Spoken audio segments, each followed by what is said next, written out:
إن الحمد لله نحمده ونستعينه ونستغفره ونعوذ بالله من شرور أنفسنا ومن سيئات أعمالنا من يهده الله فلا مضل له ومن يضلله فلا هادي له أشهد أن لا إله إلا الله وحده لا شريك له وأشهد أن محمدا عبده ورسوله وصفيه وخليله وخيرته من خلقه بلغ رسالة وأدى الأمانة وكشف الله تعالى به الغمة وترك أمته على المحجة البيضاء ليلها كنهارها لا يزيغ عنها إلا هالك فجزاه الله عنا أحسن ما جزى نبيا عن قومه ورسولا عن أمته وسلم تسليما كثيرا. الحمد لله. Jamaah ikhwan akhwat al-aba wal ummahat yang dirahmati Allah Subhanahu wa taala, bersyukur atas nikmat Allah Subhanahu wa taala yang masih terlimpah pada kita, yang masih tercurahkan pada kita, anugerah-anugerahnya yang tiada hentinya Allah Subhanahu wa taala kucurkan. Nikmat iman, nikmat Islam itu di antara nikmat yang paling agung yang Allah Subhanahu wa taala masih curahkan kepada kita. Salawat dan salam kita panjatkan kepada Nabi Muhammad sallallahu alaihi wasallam.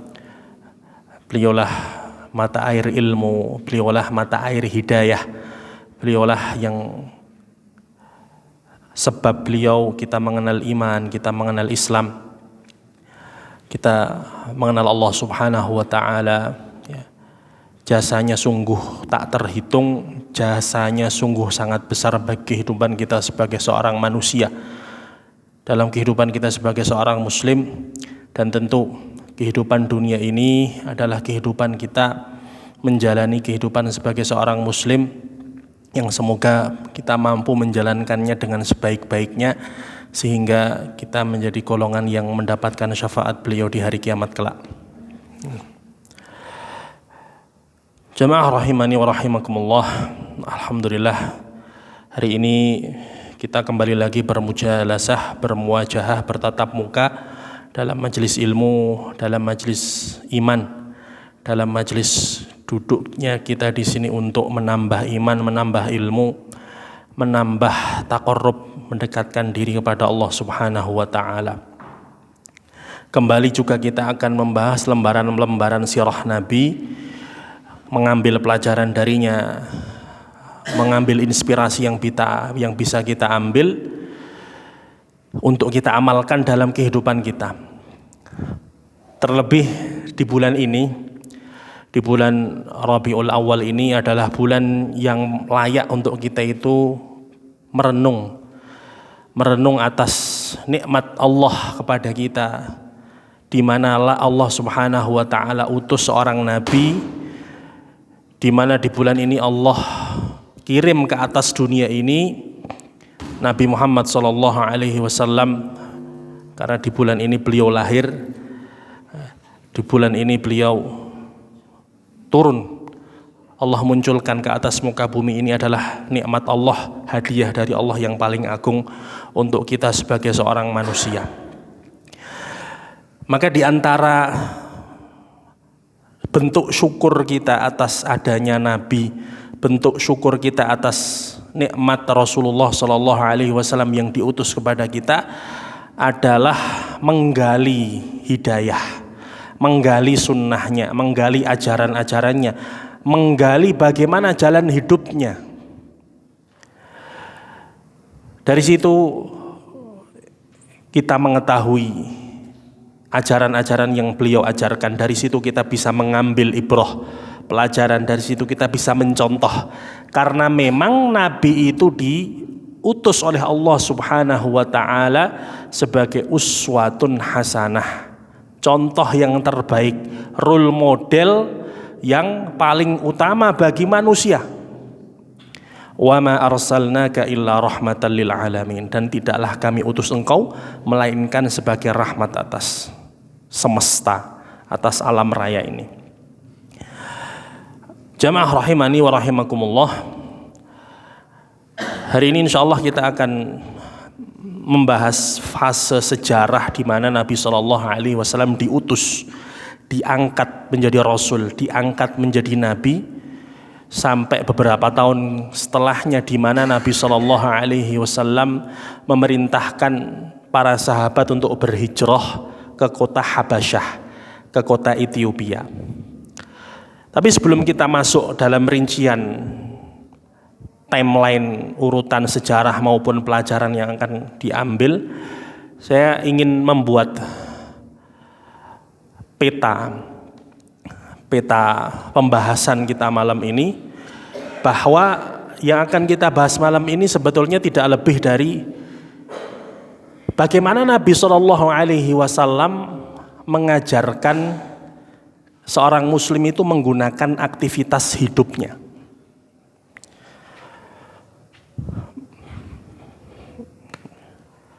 Aktivitas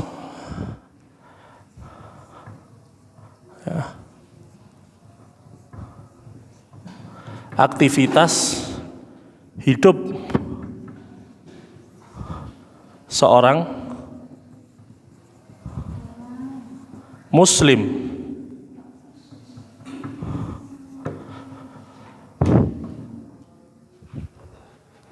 Aktivitas hidup seorang muslim seyogyanya tidak keluar dari 3 poin.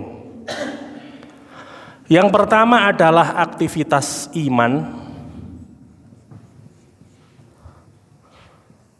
Yang kedua adalah aktivitas dakwah.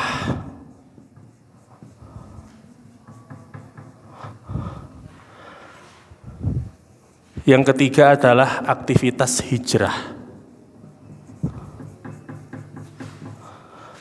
Insya Allah pembahasan kita tidak keluar dari 3 ini malam ini. Kita akan ambil dari kehidupan Nabi Shallallahu Alaihi Wasallam. Iman, dakwah, dan hijrah. Setiap aktivitas kita, setiap kehidupan kita, setiap gerak-gerik kita, cobalah ukur dengan 3 ini paling tidak. Karena ini penting.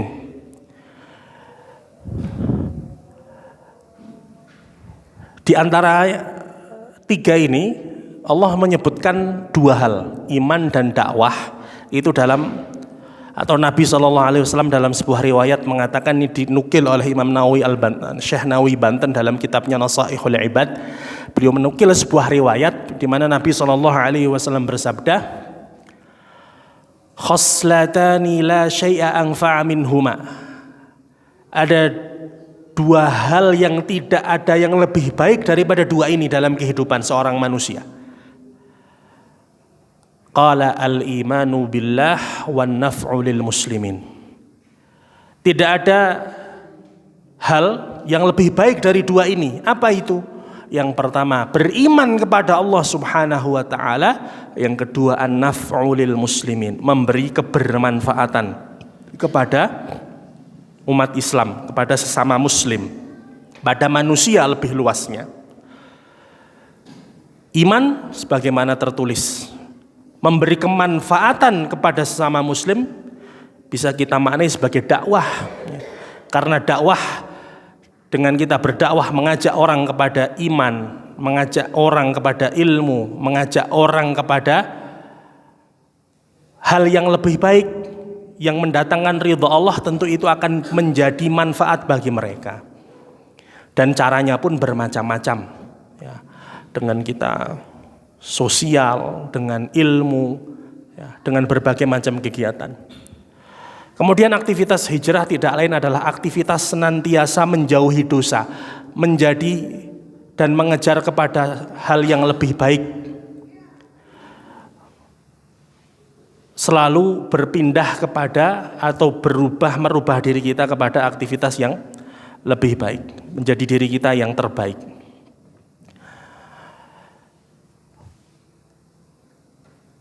Nabi Shallallahu Alaihi Wasallam, ya, di sini disebutkan, ya, oleh Syekh Mustafa As-Sibai rahimahullahu taala. Qala al-faslu tsani fi sirati mundu al-bi'tsah hatta al-hijrah ila al-Habasyah. perjalanan Nabi SAW sejak beliau diutus sampai kemudian perintah hijrah ke Habasyah. Ada beberapa kejadian di sana. Qala nuzulul wahyi ala Rasul sallallahu alaihi wasallam lamma tamma lin Nabi sallallahu alaihi wasallam 40 sanah.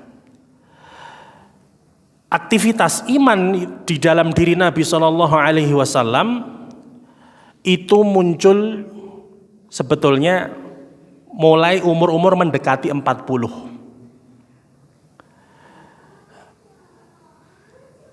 Puncaknya di umur 40. Maka ketika Nabi SAW genap berumur 40 tahun, nazala alaihi Jibrilu bil wahyi fi yaumil itsnain li 17 khallat min Ramadan. Ketika umur beliau 40 tahun, turunlah Jibril membawa wahyu di hari Senin pada tanggal 17 Ramadan. Sebagaimana disebutkan oleh Imam Bukhari dalam sahihnya, Imam Bukhari mengawali kitab sahihnya itu dengan hadis ini yang akan kita baca ini, yaitu hadis turunnya wahyu yang pertama, haditsu bad'il wahyi, permulaan wahyu.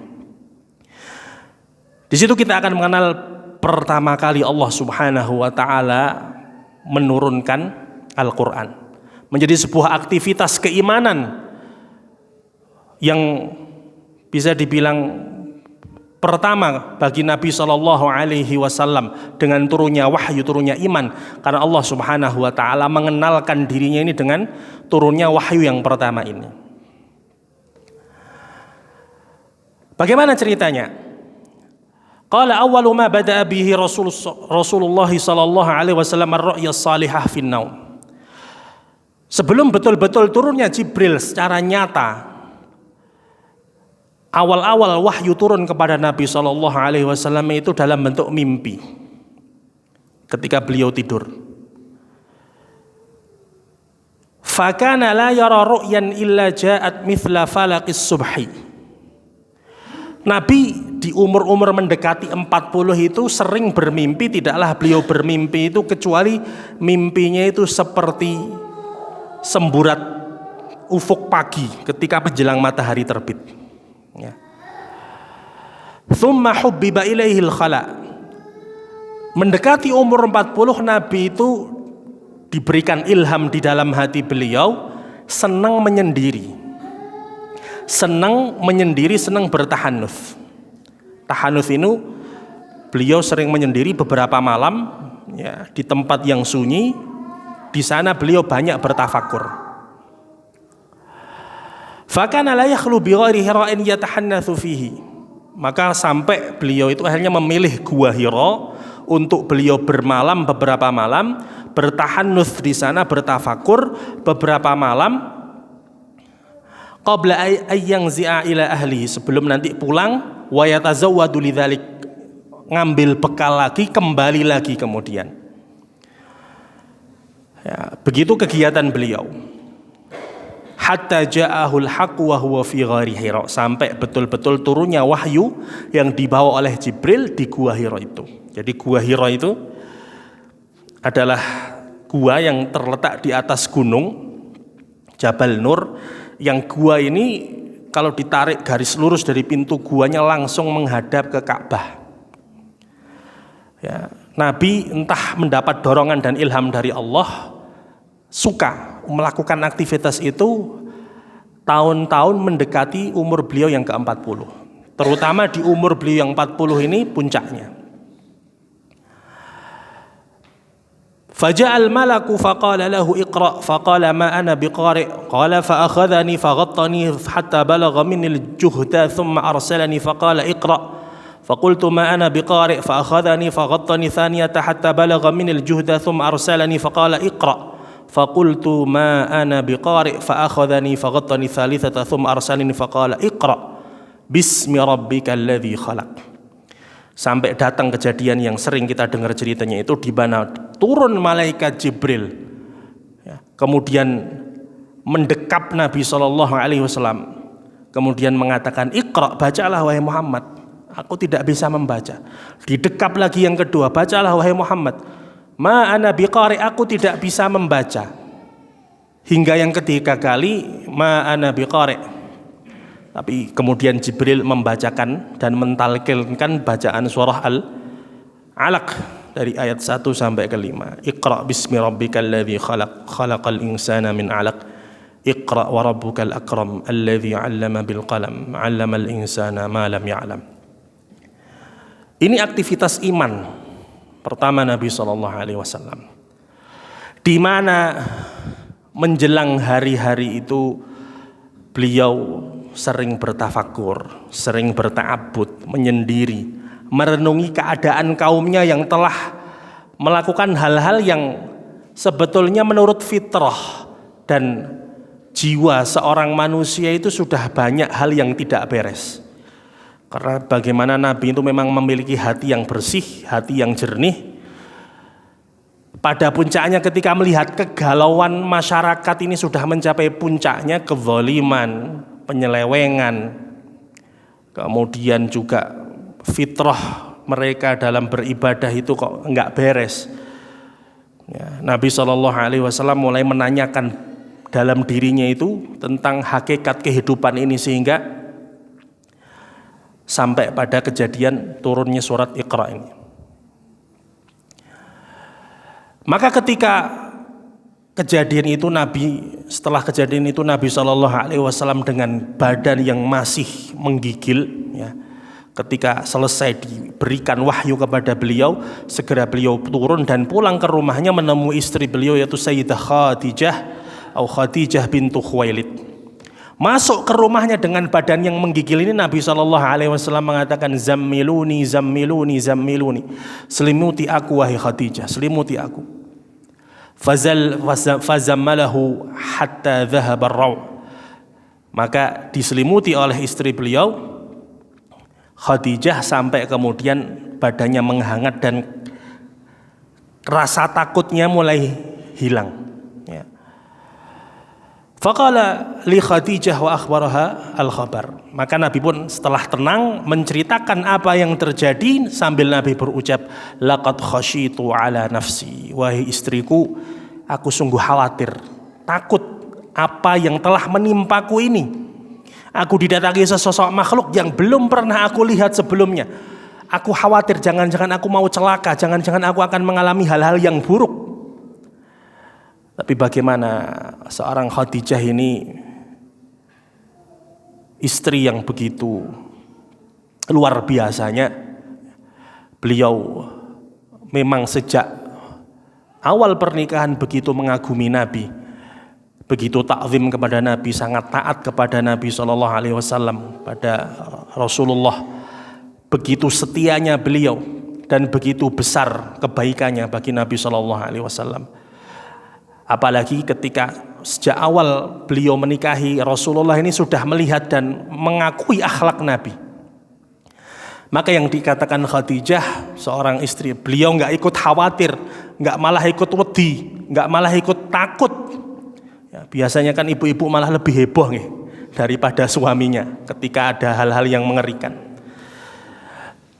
Tapi inilah sosok Khadijah, bukan perempuan biasa.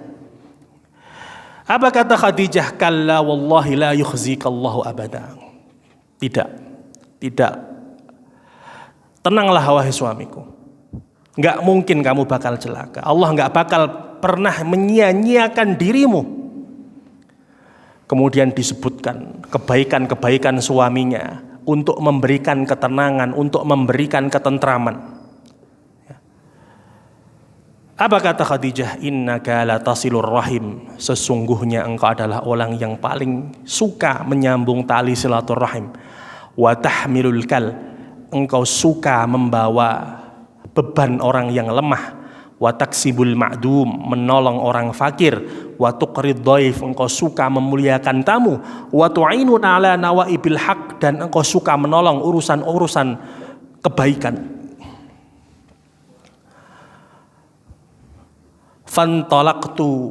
Fantalaqat bihi Khadijah hatta atat bihi Waraqah. Maka setelah itu Khadijah membawa Nabi, mengajak Nabi untuk bertemu dengan Waraqah bin Naufal. bin Asad bin Abdul Uzza, yang mana sepupu dari Khadijah itu sendiri. Di sini kita tahu bagaimana sosok Khadijah. Ya. Memang beliau ini di luar standar rata-rata perempuan. Memang Allah pilihkan untuk Nabi SAW. Maka nggak heran sampai-sampai Nabi SAW bersabda, kamu la minar rijali kathir. Lelaki yang akalnya sempurna itu banyak. Nabi-nabi itu semuanya laki-laki. Walam yakmul minan nisa'i illa arba'ah. Adapun perempuan yang akalnya sempurna itu tidak lebih dari 4 perempuan. Disebutkan oleh Rasulullah Maryam bintu Imran, yang wanita pertama adalah Maryam bintu Imran, yang kedua Khadijah bintu Khuwailid, yang ketiga Fatimah bintu Rasulillah, dan yang keempat Asiyah imra'atu Fir'aun, Asiyah istrinya Fir'aun. Jadi Khadijah ini termasuk perempuan yang dipuji oleh Nabi SAW, mendapat penghargaan dari Nabi. Dalam hadis lain, Sayyidu Nisa'i Ahlil Jannah, Sayyidu Nisa'il Alamin, pemimpin wanita di surga, atau bahkan pemimpin wanita dunia, sebaik-baik wanita di zamannya, Khadijah bintu Khuwailid. Sosok yang bukan hanya istri biasa, beliau adalah penyokong dakwahnya, yang mana juga orang yang pertama kali beriman kepada Nabi SAW. Khadijah ini adalah sosok yang sangat senang bersegera menyambut amal soleh. Ya, maka ketika jelas bahwa yang Nabi bawa ini adalah kebenaran, Khadijah ini adalah wanita pertama yang masuk Islam. Wanita pertama yang masuk Islam. Bahkan sebagian ulama mengatakan sebelum Waraqah bin Naufal. Maka dari sini ada beberapa hal, ya, bagaimana dalam potret kehidupan iman di sini. Satu, selalulah berpegang teguh terhadap Al-Quran, karena ia adalah sumber keimanan. Allah mengawali hidayah ini dengan Quran. Jadikannya sebagai jalan hidup kita, pedoman hidup kita. Jadikan ia menjadi salah satu segmen utama kita, Quran. Apa haknya Quran? Haknya Quran itu ditegakkan huruf-hurufnya dan ditegakkan isinya, hukum-hukumnya, didakwahkan kepada manusia. Itu setidaknya. Maka ya, kita lihat pada tataran keseharian kita, bagaimana ngaji kita, bagaimana Quran ini sudah menjadi wirid harian kita atau belum? Atau hanya menjadi wirid tahunan saja waktu Ramadan? Quran ini sudah menjadi bagian dari aktivitas kehidupan kita atau belum? Atau dia hanya menjadi lembaran-lembaran yang terpajang saja di lemari-lemari kita? Atau Quran ini hanya sebagai sebuah nama yang kita sebut ketika perlu, atau hanya kita perdengarkan pada acara-acara seremonial saja? Betulkah aktivitas kita dalam kehidupan kita ini Al-Quran sudah menjadi salah satu unsur utamanya? Karena ini adalah unsur iman. Bagaimana hati kita mau menyala, hati kita itu mau hidup dengan iman kalau Quran itu jauh dari diri kita? Ya. Quran ini seakan-akan hanya jadikan bahan belajar anak-anak. Oh, kalau masih anak-anak ngaji, saya sudah tua, nggak usah. Quran harus menjadi salah satu segmen utama kita dalam hidup pribadi kita, dalam hidup keluarga kita, bahkan dalam masyarakat.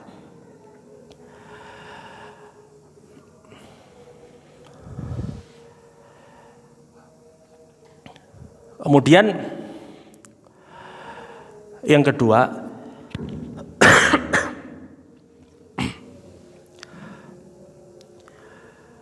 ketika Khadijah itu membawa Nabi SAW kepada pamannya yang namanya Waraqah bin Naufal. Jadi Waraqah bin Naufal ini orang Arab, tapi sejak masa mudanya beliau itu tertarik dengan agama Ibrahimiyah, agama Samawiyah. Maka beliau beberapa kali ke Syam itu belajar bahasa Ibrani. Bahkan beliau sampai bisa menulis kitab-kitab sebelum Quran ini dengan bahasa Arab, ya, dan beliau faham bahasa Ibrani. Maka ketika Nabi datang dan Nabi SAW bercerita dan menanyakan apa sebetulnya yang terjadi, maka jawaban dari Waraqah bin Naufal ini, beliau mengatakan hadzan namus sahibul wahyi wa huwa Jibril alladzi nazala ala Isa.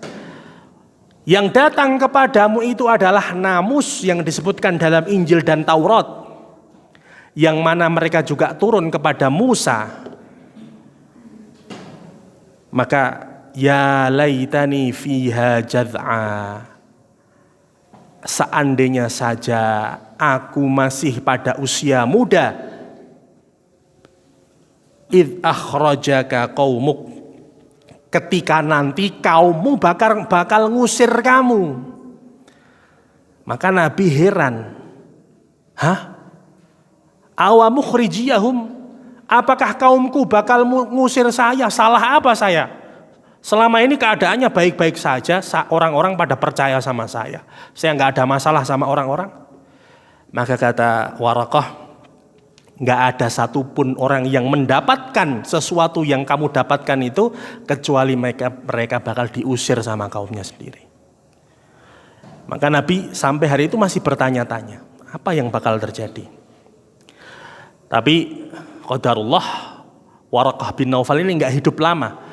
Nggak hidup lama, setelah momen itu beliau meninggal. Ya.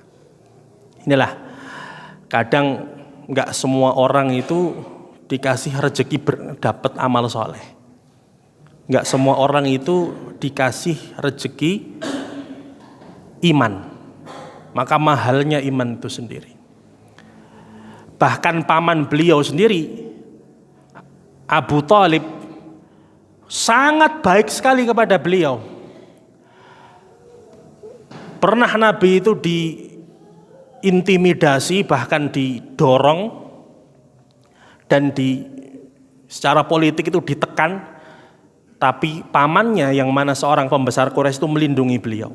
Sampai puncaknya ketika tekanan dari orang pembesar Quraisy ini begitu hebatnya, menyuruh untuk Abu Thalib menyerahkan keponakannya sendiri untuk dibeli pelajaran, dibunuh. Apa kata Abu Thalib kepada Nabi? Wahai Muhammad, berhentilah engkau, turunkanlah tensi dakwahmu, orang-orang menekan. Tapi apa kata Rasulullah Sallallahu Alaihi Wasallam? Maka kata Nabi, wahai pamanku, kalaulah seseorang menaruh matahari di tangan kananku dan bulan di tangan kiriku untuk melepaskan urusan Islam ini, nggak bakal saya lepaskan sampai hancurlah saya atau hancurlah agama Allah. Saya nggak bakal lepas. Bagaimana komitmennya Nabi Shallallahu Alaihi Wasallam. Pamannya yang sudah sebaik itu melindungi Nabi dalam berbagai macam keadaan, tapi nggak Allah kasih rezeki iman. Dan seberapa baik amal pamannya itu kepada Nabi, dan mungkin juga efeknya pada dakwah Islam, tapi karena nggak punya iman, amalnya nggak bermanfaat. Ya. Iman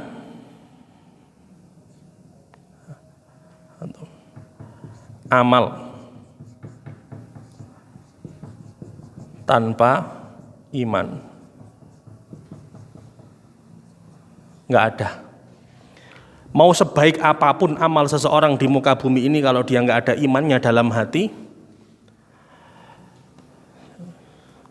amal ini hanya menjadi sebuah debu yang menguap, yang berterbangan, tidak ada apa-apanya di sisi Allah Subhanahu wa Ta'ala.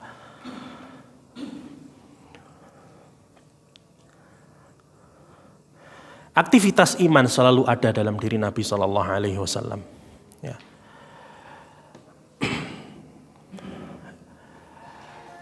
Ditambah lagi hari-hari mendekati beliau itu, ya.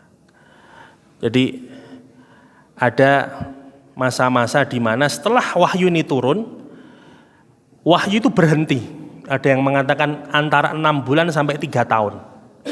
Jadi Nabi dalam masa-masa yang begitu galau. Karena seakan-akan Nabi baru hanya diberitahu sedikit kemudian ditinggal. Ada namanya masa fatrah, masa kosong. Di mana Nabi wahyu itu begitu turun tadi, yang pertama kemudian sempat berhenti beberapa lama. Maka kita tahu turunlah surat Al-Muzammil dan surat Mudaththir. Surat Muzammil dan surat Mudaththir ini punya korelasi yang kuat. Jadi ketika Nabi Shallallahu Alaihi Wasallam pertama turun surat Iqra, kemudian Allah Subhanahu Wa Taala menurunkan surat Al-Qalam. Ya. Di sana Nabi mulai sedikit berdakwah pelan-pelan, banyak celaan dan tekanan dari orang-orang kafir Quraisy. Kemudian turun surat Al-Muzammil di mana Allah Subhanahu wa taala berfirman, ya ayyuhal muzammil qumil laila illa qalila. Perintah untuk beribadah. Salat malam, baca Quran wahai Muhammad. Qumil laila illa qalila nisfahu aw inqus minhu qalila aw zid alaihi waratilil Qur'ana tartila. Setelah turun surat Muzammil baru turun surat Mudaththir, yaitu perintah untuk berdakwah. Qum fa'angdir. Bangunlah dan berilah peringatan. Sekali lagi, di sini bagaimana pentingnya aktivitas iman sebelum aktivitas yang lain. Ya. Nabi dikuatkan sama Allah Subhanahu wa taala dulu dalam membangun hubungannya dengan Allah. Allah memerintahkan Nabi tahajud, sholat malam, baca Quran. Ketika sudah mulai terbangun hubungannya dengan Allah itu, silahnya begitu kuat, barulah turun surat Mudaththir, qum fa'angdir, berilah peringatan. Mulai Nabi di situ menjalankan aktivitas dakwahnya. Ini menjadi poin penting kaidah sebelum ya, amaliyah itu penting ya. Amaliyah ibadah itu penting sebelum amanah. Amaliyah penting sebelum amanah. Amaliyah ibadah itu penting sebelum aktivitas.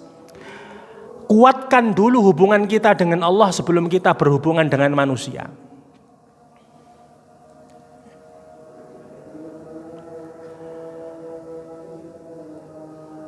Sebagaimana itu diperintahkan kepada Nabi. Loh, Nabi kan seorang Nabi, amanahnya berat, kita manusia biasa, ya nggak harus gitu-gitu amat, kata siapa? Mau nggak mau kita ini ya dalam kehidupan dunia ini beraktivitas, menjalani kehidupan. Maka dalam satu hadis disebutkan dari Abu Hurairah radhiyallahu taala anhu qala, yaqidu syaitanu ala qafiyati ra'si ahadikum idza huwa nama thalatha uqadin. Setan itu mengikat di tengkuk salah seorang di antara kalian ketika kalian tidur itu 3 ikatan. Yadribu kulla 'uqdatin 'alaika lailun tawil. Setiap ikatannya itu menghembus-hembus, membisik-bisikan di telingamu, malam masih panjang, tidur lagi. Farqud, tidur, lailun tawil. 3 ikatan setan ketika kita tidur. Fa idza staiqadha fa dzakarallaha in halat 'uqdah. Kalau terlepas satu ikatan setan ini, kalau dia bangun ya, dari tidurnya kemudian berzikir, misalnya kita baca doa, alhamdulillahilladzi ahyana ba'dama amatana wa ilaihin nusyur, kita baca zikir, baca doa, terlepas satu ikatan setan. Fa in tawadda'a in halat 'uqdatun. Setelah itu kita wudu, terlepas satu ikatan lagi.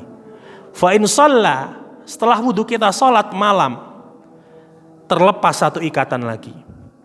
Barang siapa kemudian pagi harinya diawali dengan 3 ini, bangun tidur zikir, kemudian wudu, kemudian salat, maka yang terjadi kata Nabi fa asbaha nasyiton, maka dia akan berpagi hari dengan penuh semangat, thayyiban nafsi, hatinya dalam keadaan baik. Wa illa, kalau tidak, asbaha khabithun nafsi kaslanun, hatinya beraktivitas dalam keadaan buruk, lagi malas. Hadis sahih riwayat Imam Bukhari. Jadi penting tadi mengawali hari dengan aktivitas iman. Ya, Nabi SAW dengan sholat, dengan baca Quran, begitu juga kita. Hadisnya sahih. Bagaimana kita mengawali hari itu dengan zikir, dengan mengingat Allah Subhanahu wa taala. Allah Subhanahu wa taala insya Allah akan mudahkan urusan-urusan kita. Ya. Akan mudahkan urusan-urusan kita.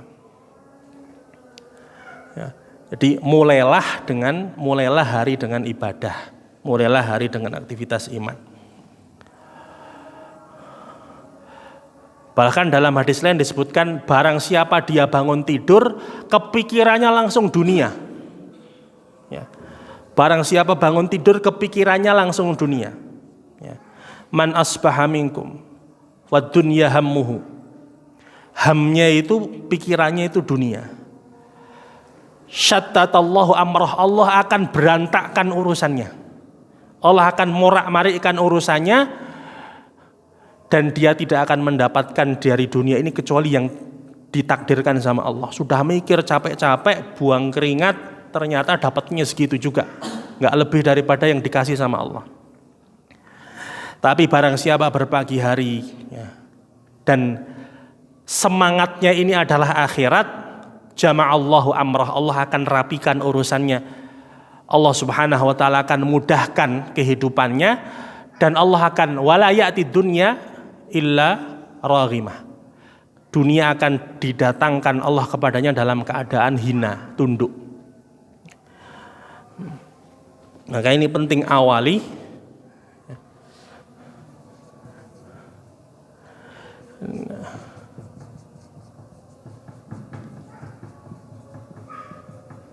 ibadah. Ya. Dan semangat akhirat. Ya, akhirat.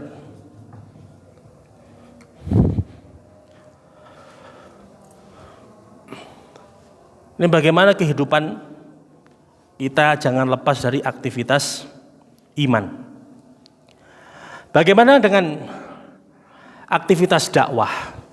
Ketika turun wahyu dan mulai Nabi SAW diperintahkan untuk berdakwah, Nabi memulai dakwahnya ini dengan orang-orang terdekat. Ya, qum fa'anzir. Nabi berdakwah kepada mulai dengan kerabat-kerabat beliau, wa anzir asyiratakal aqrabin, keluarga-keluarga dekat, dan orang-orang yang Nabi sallallahu alaihi wasallam pandang itu mereka memiliki akal yang jernih, tidak dikuasai oleh hawa nafsu.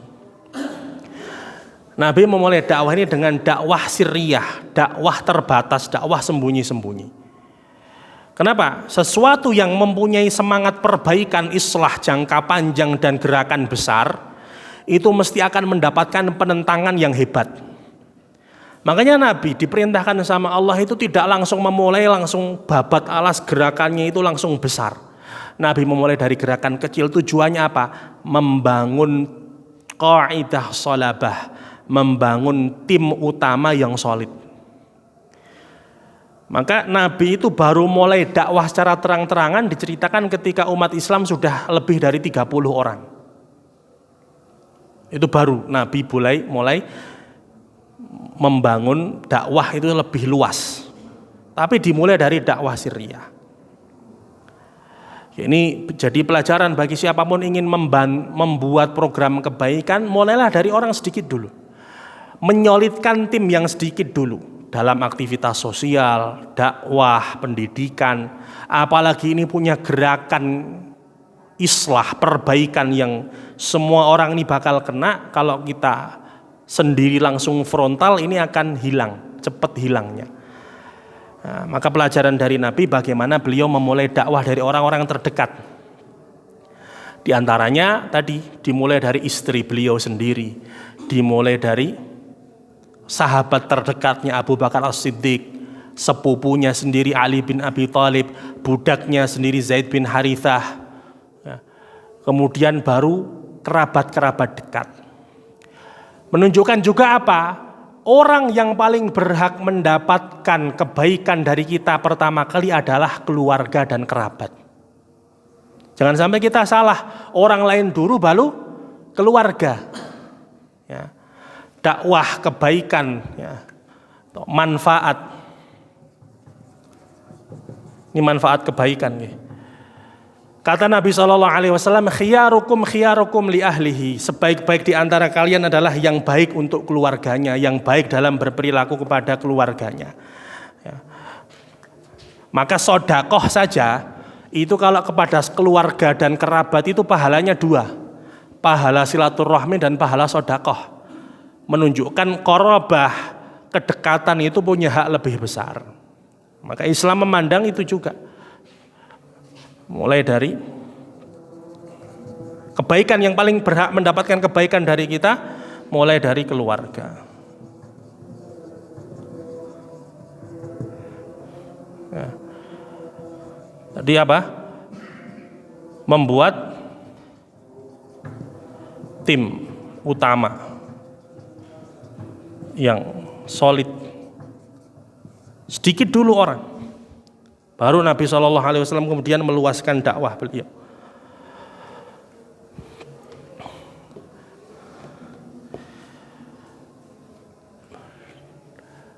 Maka kita mengenal orang-orang yang pertama kali masuk Islam itu disebut as-sabiqunal awwalun. Orang-orang yang awal-awal masuk Islam itu dikenang dalam sejarah dan pahala mereka lebih besar. Karena mereka mampu beriman di masa-masa susah. Bahkan nanti sahabat-sahabat yang masuk Islamnya itu sebelum Fathu Mekah, sebelum kota Mekah berhasil direbut kembali, itu pahalanya lebih gede. Kenapa? Mereka itu orang-orang yang menjadi inspirasi pertama amal soleh. Dan amal soleh mereka itu akan berlipat ganda. Maka Nabi SAW untuk memotivasi kita, kalau ditawari amal soleh cepet-cepet. Kalau ditawari amal soleh jangan tunda-tunda. Nabi SAW bersabda, man sanna fil Islam sunnatan hasanah, barang siapa membuat amal kebaikan dalam Islam ini sunnah kebaikan, falahu ajruha wa ajru man amila biha, maka dia mendapatkan pahala kebaikan itu dan pahala orang-orang yang terinspirasi dan mengikuti kebaikannya. Tidak terbatas, maka pahalanya lebih gede. Khadijah diantaranya yang mendapat pahala yang besar sekali itu karena beliau menjadi orang-orang yang pertama masuk Islam. Man sanna fil Islami sunnatan hasanah. Jadi dalam dakwah, dalam bermanfaat, dalam amal-amal soleh itu yang harus jadi semangat bersegera, jangan tunda-tunda. Semakin kita bersegera, semakin kita menjadi pelopor, semakin kita menjadi orang yang merintis dan menjadi inspirasi, maka pahalanya lebih besar.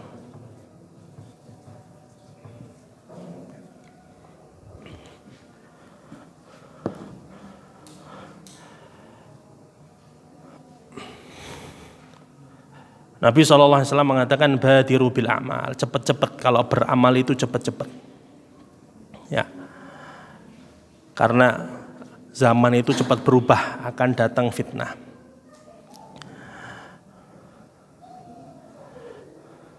Ya. Dakwah, sebarkan manfaat. Sebarkan kebaikan, ini diantara ibadah yang besar. Karena isinya Quran itu isinya cuma 2. Kalau kita peres, isinya itu beriman kepada Allah dan juga menyebarkan kebaikan pada manusia. Hablum minallah wa hablum minan nas. Itu isinya. Isinya itu iman, kita disuruh beriman sama Allah Subhanahu wa ta'ala. Maka banyak kalau kita baca ayat-ayat itu bersanding itu antara dua itu. Wa aqimus shalah wa atuz zakah. Dan dirikanlah sholat dan tunaikanlah zakat. Sholat ini dimensinya lebih kepada iman, hablum minallahnya lebih besar. Zakat, aktivitas iman juga, tapi lihat bagaimana efeknya itu kepada sosial masyarakat. Anishkurli wali walidayka ilayyal masir. Allah berfirman, maka bersyukurlah kepadaku dan kepada kedua orang tuamu. Allah manusia. Allah dengan iman, manusia sebarkan manfaat. Ini aktivitas yang Nabi SAW kerjakan. Antara iman, ibadahnya, hubungannya dengan Allah Subhanahu wa Ta'ala, dan bagaimana beliau punya peran sebarkan kebermanfaatan untuk manusia. Kemudian ketika kita menjalankan perintah Allah dan menjalankan perintah Allah dalam artian beriman dan juga mengamalkan perintah-perintahnya, dan kita juga bermuamalah dengan manusia sesuai dengan perintah Allah Subhanahu wa Ta'ala, pasti akan datang yang namanya tantangan. Ya. Ini sangat lumrah sekali. Makanya di surat Luqman itu salah satu nasihatnya Luqman begini kepada anaknya. Ya bunayya aqimis shalah. Wahai anakku Luqman, tegakkanlah salat. Ya. Luqman berkata kepada anaknya, wahai anakku, tegakkanlah salat. Wa'mur bil ma'rufi wanha 'anil munkar. Salat kan kaitannya sama Allah. Beribadah iman. Wa'mur bil ma'rufi wanha 'anil munkar. Dan beramar ma'ruflah dan bernahi mungkarlah. Perintahkan manusia kepada yang ma'ruf dan cegahlah mereka berbuat kemungkaran. Dua. Yang ketiga apa? Nasihatnya, wasbir ala ma asabak. Kalau sudah amar ma'ruf nahi mungkar, sudah sholat, sudah amar ma'ruf nahi mungkar, sabar. Sabar atas apa yang akan kamu timpa. Sabar atas apa yang bakal menimpa dirimu. Wasbir ala ma asabak. Inna dzalika min azmil umur. Itu akan menjadi sebuah kepastian. Maka setelah itu tidak ada cara lain kecuali kita berhijrah. Hijrah ini nanti maknanya nggak hanya yang kita kenal berpindah tempat. Maka sampai pada hijrah itu kan latar belakangnya banyak Nabi SAW. Ya. Di masa-masa awal Nabi siksaan, tekanan dari orang-orang Quraisy.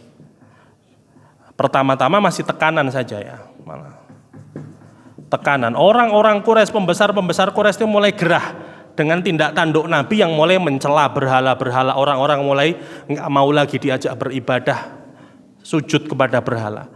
Ketika sudah mulai banyak dan pengikut-pengikutnya itu banyak dari kalangan orang-orang lemah, muncullah siksaan. Bahkan puncaknya di tahun ke-4, 5, 6 kenabian mulai ada kejadian disebut dengan boikot.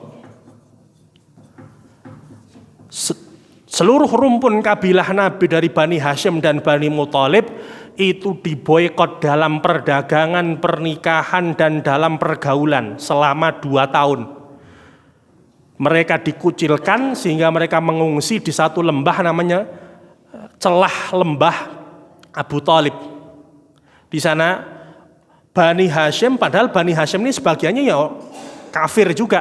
Cuma karena mereka nggak mau nyerahkan Nabi dan nggak mau menghentikan Nabi, sehingga kabilah-kabilah lain geram, pembesar Quraisy lain akhirnya memboikot mereka, sehingga diboikot.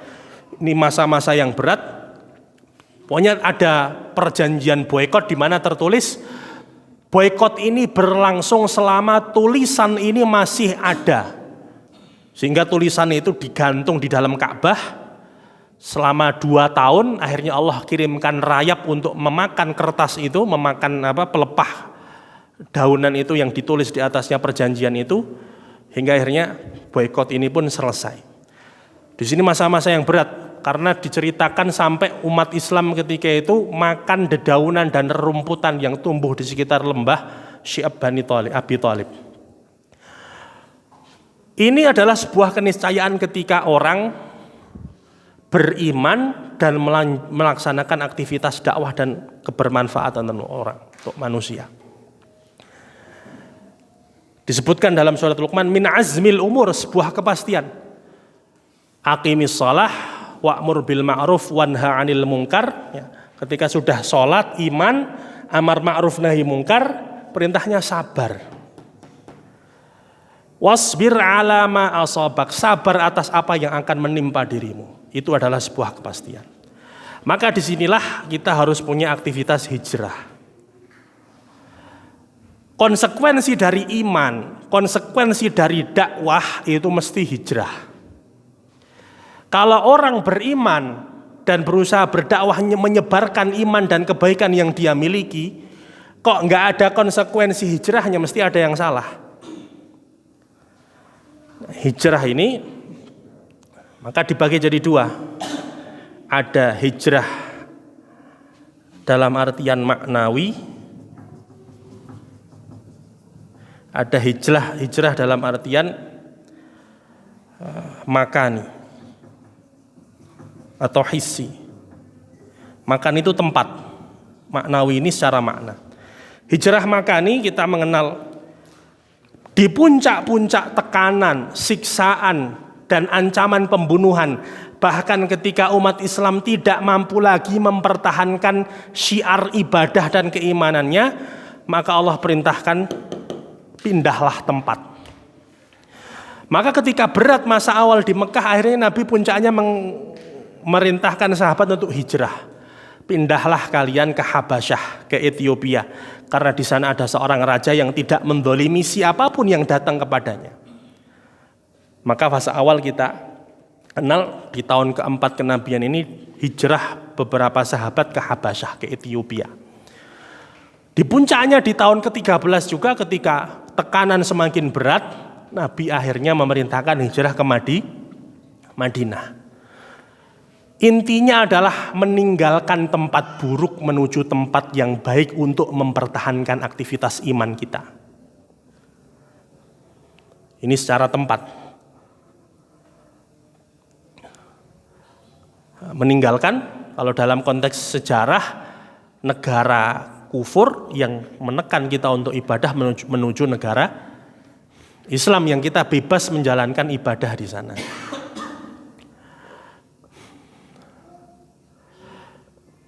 Dan ini perintah, ya, kepastian orang itu mesti ketika mau berubah dan keadaan yang sekarang itu berat, lingkungannya, keadaannya, mau nggak mau harus pindah. Pernah dengar ya kisah orang yang membunuh 99 nyawa. Dia sudah membunuh 99 orang. Dia datang kepada seorang alim yang pertama, apakah saya boleh bisa tobat? Oh nggak bisa, kamu sudah terlalu banyak dosamu. Dibunuh nih orang jadi 100 genep sekalian. Datang ke orang yang kedua, orang hakim, seorang alim tapi juga seorang yang pertama cuma ahli ibadah, yang kedua ini seorang yang alim beneran. Dia mengatakan, iya kamu bisa diampuni tapi syaratnya satu. Kamu harus pindah tempat dari negerimu kepada negeri yang lebih baik. Ya, ditunjukkan satu negeri itu. Maka belum sampai dia ke tempat hijrahnya, mati sama malaikat rahmat dan malaikat azab turun geret-geretan. Oh ini belum sempat sampai. Oh ini kan sudah niat bertobat. Tapi poinnya adalah bagaimana pentingnya hijrah. Baik hijrah dalam artian meninggalkan tempat yang buruk, atau maknawi. Apa itu hijrah secara maknawi? hijrahnya seseorang dari apa-apa yang diharamkan Allah menuju apa-apa yang Allah perbolehkan. Hijrahnya seseorang dari perbuatan dosa menuju perbuatan taat. Hijrahnya orang dari perbuatan zalim menuju perbuatan yang adil. Ya. Mau nggak mau ketika kita beriman dan menjalankan aktivitas dakwah dan manfaat kepada manusia sebagaimana Allah perintahkan, mau nggak mau kita dihadapkan dengan konsekuensinya. Ya. Untuk meninggalkan keburukan baik yang ada dalam diri kita atau di luar, di sekitar kita. Ya, dalam lingkungan ya, atau dalam diri kita. Maka Nabi SAW bersabda, al-muslimu man salimal muslimuna min lisanihi wa yadihi, wal muhajiru man hajara ma nahallahu anhu. Seorang muslim itu adalah orang yang muslim lain itu selamat dari lisan dan tangannya. Sedangkan orang yang berhijrah adalah mereka yang meninggalkan apa-apa yang Allah haramkan. Nah, jadi ini sebuah keniscayaan, kita mau beriman, mau buat aktivitas kebaikan, mesti kita dihadapkan dengan pilihan-pilihannya itu. Di antara yang penting dalam berpindah ini adalah lingkungan, teman. Berhijrah dari pekerjaan kita. Haram ini kan banyak. Oh, kita tadinya bekerja di tempat-tempat yang buruk, ya, bersumber pada keharaman. Berat ketika kita harus berhijrah. Tapi disitulah ujiannya. Ketika sebelumnya kita berteman dengan teman-teman yang mungkin kita nyaman dengannya, tapi ini adalah lingkungan yang buruk yang membawa kepada yang haram. Kita mau nggak mau harus juga berhijrah darinya. Ketika kita punya kebiasaan buruk, mau nggak mau kita harus berhijrah darinya menuju aktivitas yang lebih baik lagi, terus menerus. Dan hijrah ini nggak ada habisnya. Karena orang itu mesti kadang jatuh lagi pada maksiat, dia harus hijrah lagi, jatuh lagi terus. Ya. Hakikatnya adalah dia aktivitas bertobat kembali kepada Allah Subhanahu Wa Taala ketika lalai, ketika ghaflah, ketika dia itu lupa dari iman. Nah, dalam hal ini apa sebetulnya kriteria suhbatus salihah? Lingkungan yang baik, pertemanan yang baik terutama. Imam Ghazali menyebutkan 5 syarat suhbah, 5 syarat pertemanan yang baik. Teman yang baik yang kita layak untuk kita hidup bersama mereka, tinggal bersama mereka, beraktivitas bersama mereka. Yang pertama adalah al-aql, berakal. Teman yang berakal, teman yang akalnya itu yang memimpin, bukan hawa nafsunya. Karena kalau hawa nafsu memimpin, logika akal yang harusnya kita kalau sudah tahu baik buruk itu bisa memilih, kalah dengan hawa nafsu. Akal ini dalam artian lawannya adalah hawa nafsu. Yang kedua, teman yang baik adalah yang berakhlak mulia, yang membawa kita kepada kebaikan, yang mengajarkan kita juga kebaikan, yang menularkan pada diri kita juga berbagai macam kebaikan.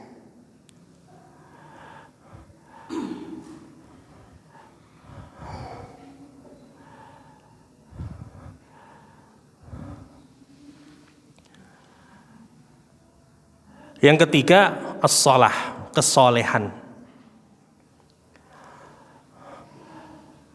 Kata Imam Ghazali, fala tashab fasiqan musirran ala ma'siyatin wa kabirah.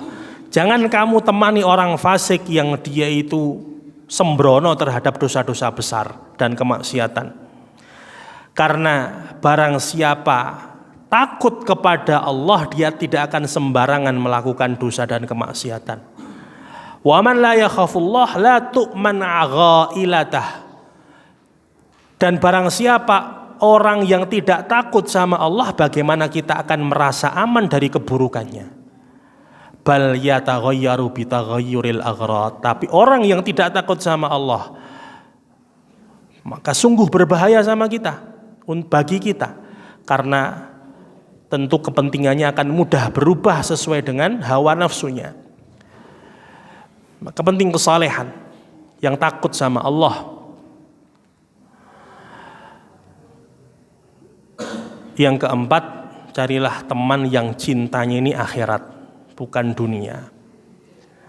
Yang obsesinya itu akhirat, karena ketika obsesinya dunia, ini akan jadi racun, akan merusak diri kita.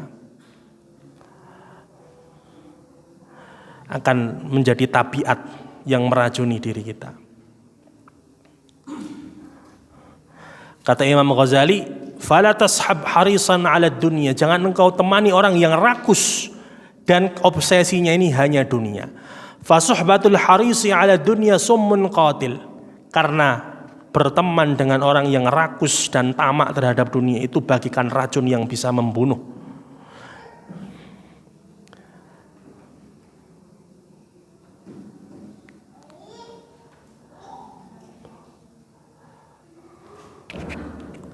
Karena orang yang cinta pada dunia ini kemudian akan memandang akhirat itu rendah.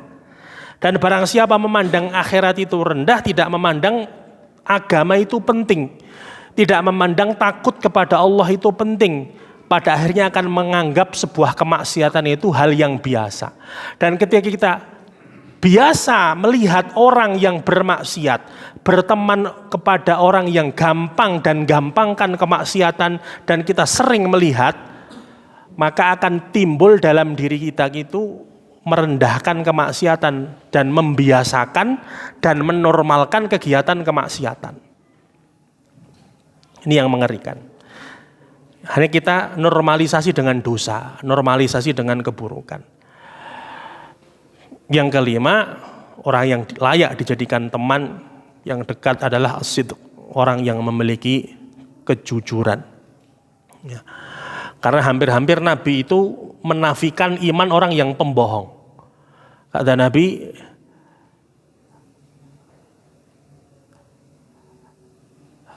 al-mu'minu la yakdzib. Seorang mukmin itu harusnya enggak berbohong. Ketika dia berbohong, hakikatnya iman di dalam hatinya sedang hilang atau sedang berkurang.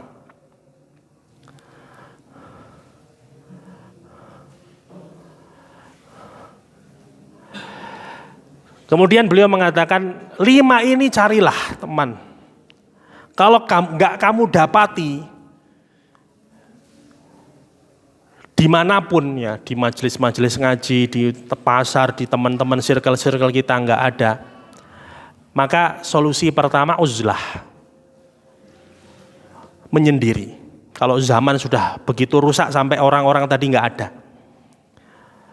Atau solusi yang kedua, kalau berat, gak mungkin kita kemudian kalau kita cari orang-orang dengan karakter seperti ini betul-betul gak ada sama sekali. Kalau kita tetap harus beraktivitas, kalau sama sekali gak beraktivitas, tentu kita gak bisa hidup. Maka kata beliau, kalaupun terpaksa, gak apa-apa kamu bergaul dengan orang yang mungkin tidak punya kriteria tadi, tapi biqadri salihin li salihi khisalihim, tapi sesuai dengan kebutuhan saja. Karena orang itu ada 3, kata Imam Ghazali. Akhun li akhiratik, saudara untuk akhiratmu. Kadang kalau kita punya teman yang soleh banget, betul-betul hamuhu akhirat, ya, obsesinya itu akhirat, kita untuk kehidupan dunianya betul-betul nggak kita bisa dapat apa-apa untuk kerjasama atau yang lainnya. Maka kata Imam Ghazali, kalau kamu dapat teman yang soleh, fala tura'i fihi illa din, ambil darinya agamanya, pegang dia untuk bimbing kamu agama, untuk jaga kamu tetap dalam jalan yang benar. Wa akhun li dunyaka, ada teman dunia, fala tura'i fihi illal khalqal hasana, maka jangan kamu ambil darinya kecuali akhlak yang baiknya saja. Ya. Aktivitas dengan teman untuk muamalah kita dunia, maka ambil darinya akhlak-akhlak yang buruk, yang baiknya, yang buruknya buang. Wa akhun litas ta'nisa bihi, atau teman yang sekedar kamu bercanda, bernyaman-nyaman dengannya, hiburan. Fala tura'i fihi illa salamata min khubthihi wa syarrih, maka jangan kamu ambil darinya, jangan kamu perhatikan darinya kecuali yang bisa membawa keselamatan bagimu dari keburukan dan kekotoran dirinya. Ada orang kalau kita jauhi sama sekali malah dia berbahaya bagi kita. Kita agak ngemong supaya kita nggak dapat keburukannya. Itu di zaman dimana sudah buruk. Kadang kita ya berteman sama orang tertentu untuk jaga supaya kita aman saja. Kadang kita berteman dengan ahli akhirat, kita betul-betul ambil agama, kita pegang dia. Dengan ahli dunia karena kita hanya sekedar butuh untuk tertentu saja, tapi tidak untuk semuanya. Ya, pilih-pilih sesuai dengan kemaslahatan. Tapi yang terpenting tadi bagaimana agama kita itu tidak rusak. Ini 3 aktivitas. Ya. Iman, dakwah, dan hijrah. Kurang lebih kalau kita ambil ringkasnya, Allah Subhanahu wa taala taruh ini di dalam surat Luqman yang tadi sempat kita bacakan, di surat Luqman di ayat ke-16, di ayat ke-17. Di mana Allah Subhanahu wa taala berfirman, "Ya bunayya aqimis shalah wa'mur bil ma'ruf wanha 'anil munkari wasbir 'ala ma asabak inna dzalika min azmil umur." Wahai anakku, tegakkanlah sholat. Ini aktivitas iman. Ini aktivitas penting kita. Jangan sampai hidup kita nggak kenal ibadah. Hidup kita nggak kenalkan kepada anak-anak kita ibadah. Hidup kita nggak kenal Allah. Hidup kita nggak kenal ilmu yang buat ibadah kita benar, yang buat hidup kita benar. Selesai hablum minallah aktivitas imannya, wa'mur bil ma'ruf wanha 'anil munkar. Jangan lupa kita beramal kepada manusia, bergaul yang mana dari situ kita dapatkan pahala juga. Beramar ma'ruf nahi munkar, berdakwah. Setiap muslim itu punya kewajiban berdakwah, punya kewajiban andil dalam agama Allah ini sesuai dengan kapasitasnya masing-masing, dengan hartanya, dengan tenaganya, dengan ilmunya, dengan jabatannya, semuanya bisa andil, bahkan dengan tenaganya.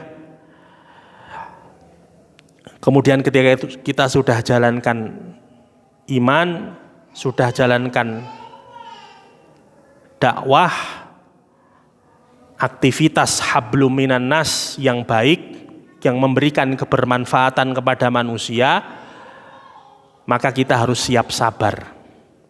Wasbir 'ala ma asabak, sabarlah atas apa yang bakal menimpa kamu setelah itu. Ujian Allah itu mesti ada. Inna dzalika min azmil umur. Baik ujian kita yang kaitannya hubungan sama Allah ataupun ujian kita hubungannya sama manusia, itu adalah sebuah keniscayaan, azmil umur. Maka harus ada semangat hijrah, terus perbaiki diri, terus kembali lagi pada Allah Subhanahu wa taala, terus kita berpindah kepada aktivitas yang lebih baik, kepada lingkungan yang lebih baik. Ketika sudah berada dalam lingkungan yang terbaik, dalam kondisi keimanan kita yang baik, dijaga. Menjaga hijrah itu sendiri, menjaga kebaikan kita itu sendiri dengan istiqamah. Ahibai fillah rahimani wa rahimakumullah. Itulah kita dapati potret dari fase dakwah awal Nabi SAW. Dan ke depan aktivitas ini berulang. Ya. Antara iman, dakwah, hijrah, iman. Ya. Karena nanti sampai betul-betul Islam itu tamkin. Kita sudah mapan dalam kondisi terbaik kita. Ini mungkin yang bisa kita bahas pada kesempatan malam ini. Semoga Allah Subhanahu wa taala jadikan kita sebagai seorang hamba yang istiqamah di atas kebenaran, istiqamah di atas iman, istiqamah di atas ilmu, istiqamah di atas amal, istiqamah di atas jalan hijrah, di atas jalan baik, di atas jalan menuju kebaikan yang Allah Subhanahu wa taala perintahkan. Allahumma 'allimna ma yanfa'una wanfa'na bima 'allamtana wa alhiqna bi ibadikas salihin. Allahumma faqihna fid din wa 'allimna ta'wil. Allahumma 'allimna ma yanfa'una wanfa'na bima 'allamtana wa alhiqna bi ibadikas salihin. Ya hayyu ya qayyum bi rahmatika nastaghith aslih lana sya'nana kullah wa la takilna ila anfusina tarfata 'ain wa la takilna ila anfusina tarfata 'ain. Rabbana zalamna anfusana wa illam taghfir lana wa tarhamna lanakunanna minal khasirin wa illam taghfir lana wa tarhamna lanakunanna minal khasirin. اللهم آت نفوسنا تقواها وزكها يا ربنا أنت خير من زكاها أنت وليها ومولاها اللهم لا تدع لنا ذنبا إلا غفرته ولا هما إلا فرجته ولا حاجة من حوائج الدنيا والآخرة هي لك رضا ولنا فيها صلاح إلا قضيتها يا أرحم الراحمين وصل اللهم على نبينا محمد وعلى آله وصحبه الأخيار وسلم تسليما كثيرا وآخر دعوانا أن الحمد لله رب العالمين. Assalamualaikum warahmatullahi wabarakatuh.